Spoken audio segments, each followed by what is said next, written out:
Olá meus amigos, tudo bem com vocês? Vamos continuar então a nossa playlist sobre fase de cumprimento de sentença. Lembrando que nós estamos estudando o procedimento do cumprimento de sentença para as obrigações de fazer e não fazer. Não sai daí que eu volto já já.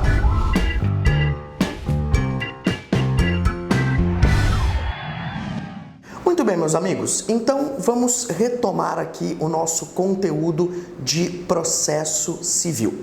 Nós estamos estudando o cumprimento de sentença, das obrigações de fazer e não fazer. Já analisamos aí conceitos super importantes, como o que vem a ser a tutela específica e o resultado prático equivalente, né? São dois conceitos aí importantíssimos para o nosso estudo. Enfim, já vimos bastante coisa. Mas agora eu faço uma pergunta para você que também é muito importante. Imagine que você ingressou com uma ação de obrigação de fazer ou não fazer contra uma determinada pessoa. Imagine que você ganhou essa ação e que o réu foi condenado ao cumprimento da obrigação de fazer ou não fazer. Imagine que a sentença transitou em julgado e você iniciou o cumprimento definitivo de sentença, que é o que nós estamos estudando aqui. Porém, você se depara com um problema gravíssimo, que é o seguinte: mesmo o réu tendo sido condenado ao cumprimento da obrigação, mesmo essa sentença tendo transitado em julgado, né, o réu não cumpre com a obrigação. Ele não cumpre. E aí? Você fica desesperado, porque você ganhou, né? Você ganhou o processo, mas você não consegue compelir o réu a cumprir a obrigação. E aí eu te pergunto, o Código de Processo Civil, ele prevê algum tipo de solução para esse problema? Que, aliás, é um problema muito grave, enfrentado na prática, né, em diversos processos. Ou seja, o réu é condenado, o cumprimento de sentença se inicia e, mesmo assim, né, ele não cumpre com a obrigação. Será que o CPC prevê mecanismos que podem forçar o réu ao cumprimento dessa obrigação? Então é exatamente esse ponto que nós vamos trabalhar no vídeo agora, né? E para responder essa pergunta, nós temos que nos reportar ao artigo 536 do Código de Processo Civil. Então vou chamar a nossa lousa, é para lá que nós vamos. Muito bem, meus caros, então aqui está ele projetado para a gente aqui na tela, né? O artigo 536 do nosso Código de Processo Civil. Vamos lá, vamos ver o que o 536 fala, né? Como é que ele tenta solucionar esse problema. No cumprimento de sentença que reconheça a exigibilidade de obrigação de fazer ou não fazer, o juiz poderá, de ofício ou a requerimento, então essa parte é muito importante, né? O juiz poderá, de ofício ou a requerimento, para efetivação da tutela específica, então, ó, efetivação da tutela específica, ou a obtenção do resultado prático equivalente. Repito, são conceitos que a gente já estudou, né? Então, seja para efetivação da tutela específica ou a obtenção do resultado prático equivalente, determinar as medidas necessárias à satisfação do exequente. Muito bem, meus amigos, então o que nós temos aqui no artigo 536 do CPC? Nós temos aquilo que chamamos de atipicidade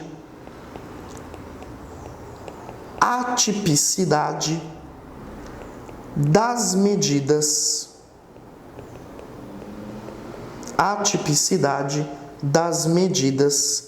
executivas. Então aqui nós temos o padrão de atipicidade das medidas executivas. Perceba vocês o seguinte, nós estamos falando aqui do artigo 536, estamos falando de forma específica das obrigações de fazer ou de não fazer, né? Só que veja, isso que nós estamos tratando aqui, nós também vamos poder aplicar para as obrigações de pagar quantia, tá?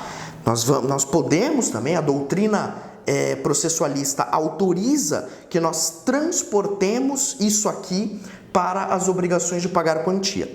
É que esse dispositivo, 536, ele está inserido de forma específica no cumprimento de sentença das obrigações de fazer ou não fazer, tá? Mas hoje a doutrina, com certa tranquilidade, ela já permite que nós transportemos essa atipicidade das medidas executivas também para as obrigações de pagar quantia. Muito bem. Você repara então o seguinte, né? Eu tinha feito a pergunta, o Código de Processo Civil prevê mecanismos para tentar obrigar o devedor a cumprir a obrigação? E o 536 responde, né? O juiz poderá determinar as medidas necessárias à satisfação do exequente. Então, o 536 caput, ele já responde para a gente essa pergunta. O juiz, ele tem poder para determinar medidas que forcem o réu, que forcem o devedor a cumprir com a obrigação que está consubstanciada ali no título executivo. Então, o devedor, o executado, né, ele fica naquela, não vou cumprir. Veja, o 536 fala assim, juiz, você tem poder para determinar as medidas necessárias ao cumprimento dessa obrigação. Tudo bem? Então, o que acontece? O 536, por si só, já responde a nossa pergunta. Porém, o parágrafo 1º desse dispositivo traz uma regra para complementar isso que nós estamos falando. Então, olha aqui o que diz o parágrafo 1º.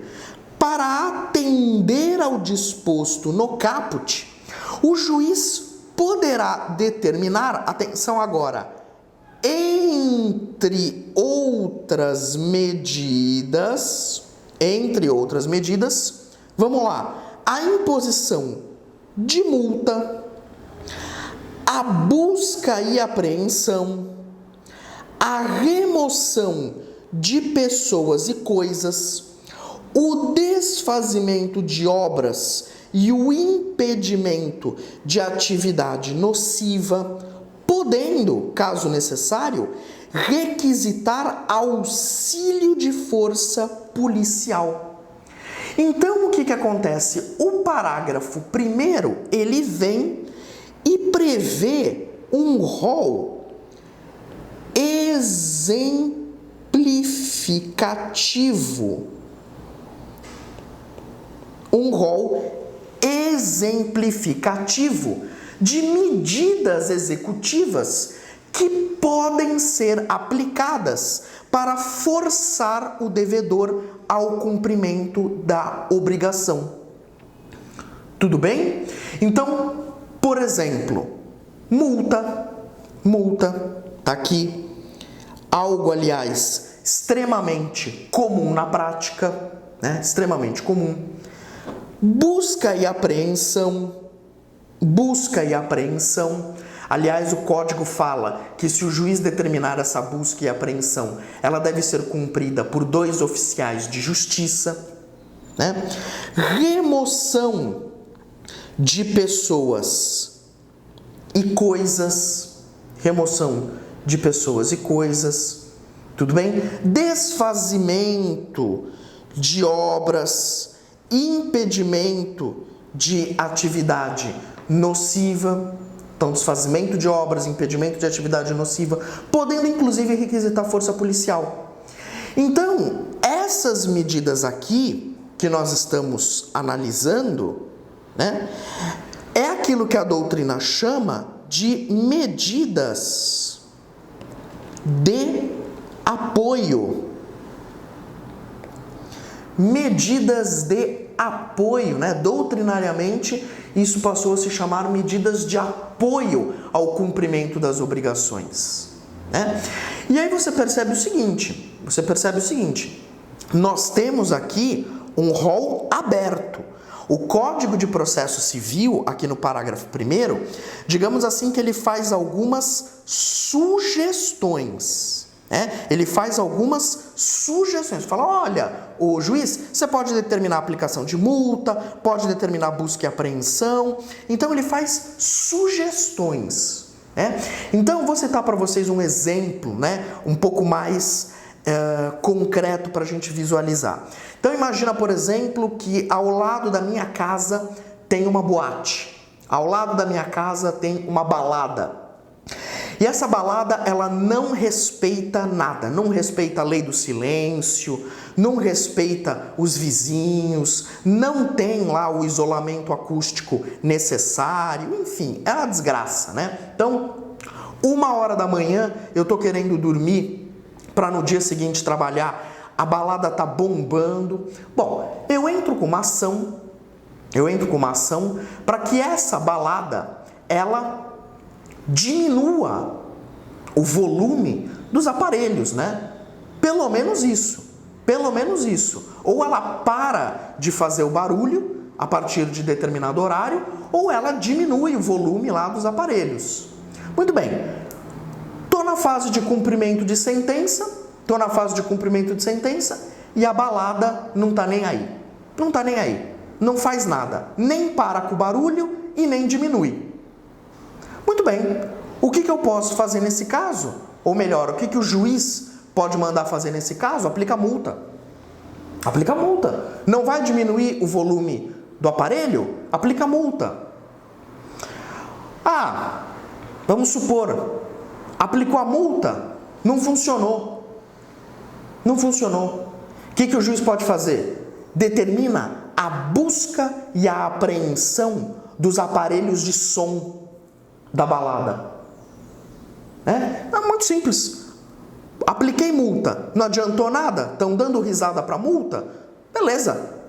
Busca e apreensão dos aparelhos de som. Pega todos os aparelhos, as caixas de som, pega tudo e leva. Busca e apreensão. Né? Agora, e aí? Mesmo assim, a balada não para. Imagina que eles tinham outros aparelhos de som escondidos. E aí eles instalaram rapidinho os novos equipamentos e voltaram a fazer barulho. Bom, se mesmo assim o objetivo não está sendo alcançado, o que pode acontecer? Impedimento de atividade nociva. Ou seja, fecha a balada. Fechando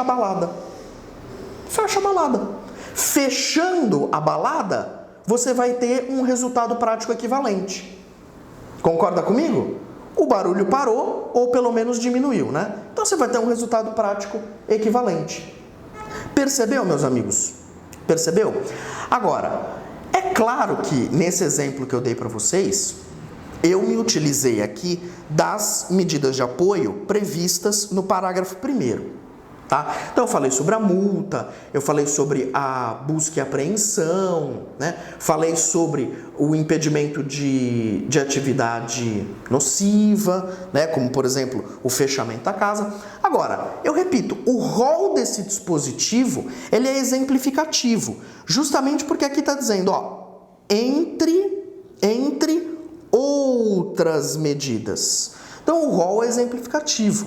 Então, aqui, o juiz pode adotar medidas que não foram pensadas pelo legislador, né? Mas que, conforme as peculiaridades do caso concreto, pode ser que essas medidas elas se mostrem mais adequadas ou mais úteis, né? Então, o que acontece? O legislador ele tentou ele tentou prever uma série de medidas, mas a imaginação do legislador tem limite.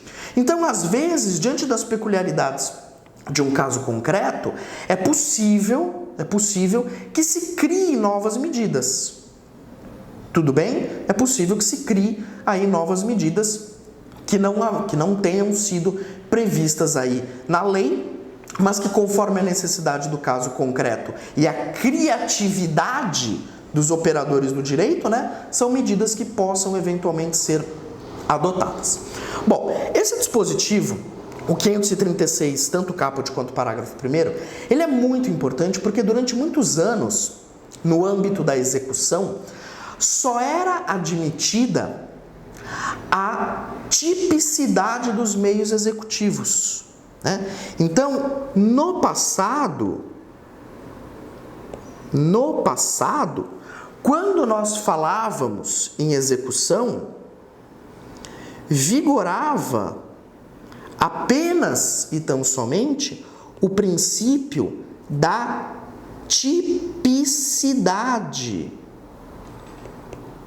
Princípio da tipicidade dos meios executivos. Né? Princípio da tipicidade dos meios executivos. Tá? Hoje, o princípio, né? Então, hoje, nós já temos um padrão de atipicidade. Olha aqui, ó. Nós temos um padrão de atipicidade de medidas executivas. Tudo bem? Agora, é bem verdade o seguinte: todos esses poderes que nós temos aí no 536, eles devem seguir aí uma proporcionalidade.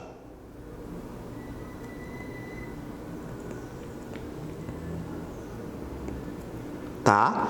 Então, quando a gente fala nesse padrão de atipicidade de medidas executivas, atipicidade dos meios executivos, essas medidas elas precisam ser controladas, elas precisam ser regidas pela proporcionalidade. Ok? Ademais, além da proporcionalidade, você tem o recurso da parte. Né? Você tem a possibilidade de recurso da parte eventualmente prejudicada pela medida. Né? Prejudicada pela medida. E aí esse recurso, pessoal, vai ser o agravo de instrumento.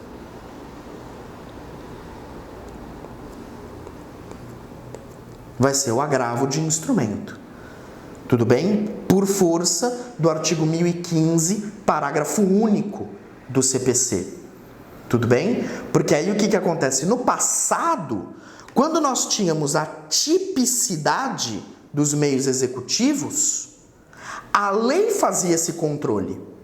Né? A lei fazia esse controle. Porque o legislador dizia, né? Fixava os atos que podiam ser praticados ou não. A partir do momento que nós passamos a ter um padrão de atipicidade de medidas executivas, então nós precisamos ter controle. E esse controle se dá por meio da proporcionalidade. Então espera-se que os operadores do direito, eles utilizem essas medidas com cautela, tá? Dentro aí de uma noção de proporcionalidade, devendo aí sempre haver, para a parte prejudicada, a possibilidade de recurso. Tudo bem?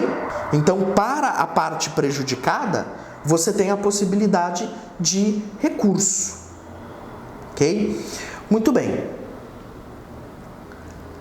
Outro detalhe que você precisa se ater é o seguinte: essas providências, essas medidas, né, esses instrumentos, digamos assim, precisam ter relação de adequação com o fim que está sendo perseguido. Então, não se admite, não se admite sacrifício, não se admite sacrifício maior do que o necessário. Então, pensando aí numa perspectiva do réu, não se admite para o réu um sacrifício maior do que o necessário. Tudo bem? Então tem que ter muito cuidado na hora de adotar essas medidas, porque é necessário haver um equilíbrio. É preciso você respeitar essa ideia de que não há como se permitir um sacrifício maior do que o necessário na esfera do réu. Por mais que às vezes, a gente fique muito assim com os sentimentos à flor da pele, porque o sujeito não cumpre com as obrigações, mas a gente tem que ter cuidado, porque nós não podemos admitir um sacrifício maior do que o necessário.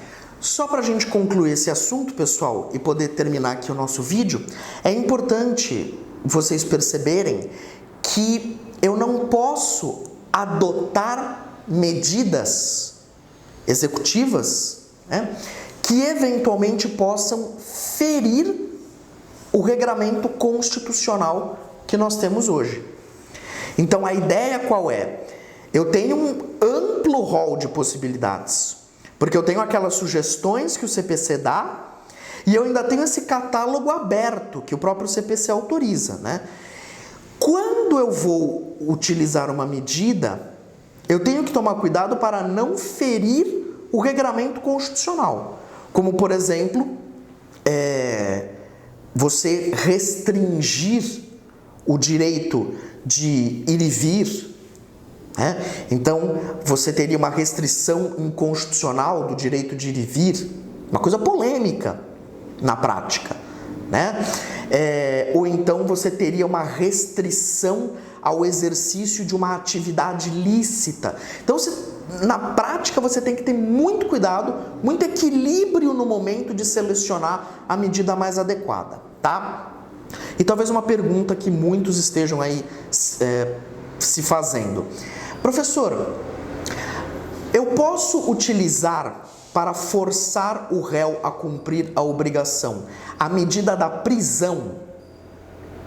Então, por exemplo, o sujeito ele foi condenado a pintar o muro da minha casa. Obrigação de fazer, E ele não faz, de jeito nenhum, não faz. A prisão poderia ser uma medida executiva a ser utilizada no caso concreto? Hoje prevalece o entendimento de que não, tá? Prevalece o entendimento de que não. Prisão tá fora. Talvez muitos tenham aí pensado nisso, e se eu utilizar aí prisão? Porque se a gente pensar, a título de exemplo, no devedor de alimentos, no procedimento lá da prisão, é um mecanismo que, sem sombra de dúvida, gera um alto grau de eficácia. Mas, para nós aqui, sem ser essa hipótese específica do devedor de alimentos, a prisão está fora, tudo bem? Não é admitida. Bom, meus amigos, então com esse vídeo nós falamos aí sobre um dos assuntos mais importantes do processo civil nos dias de hoje, um assunto altamente polêmico, um assunto altamente debatido pela doutrina, que é exatamente a atipicidade dos meios executivos. Então, quando o tema é execução, esse ponto da atipicidade dos meios executivos é altamente polêmico, altamente controverso. Mas passei para vocês aí algumas balizas, algumas informações importantes. Eu tenho certeza que você aí vai fazer bom uso dessas informações, tá bom? Vai te ajudar numa prova, num concurso. Meus amigos, ficamos por aqui. No próximo vídeo a gente volta a falar mais de processo civil. Abraço!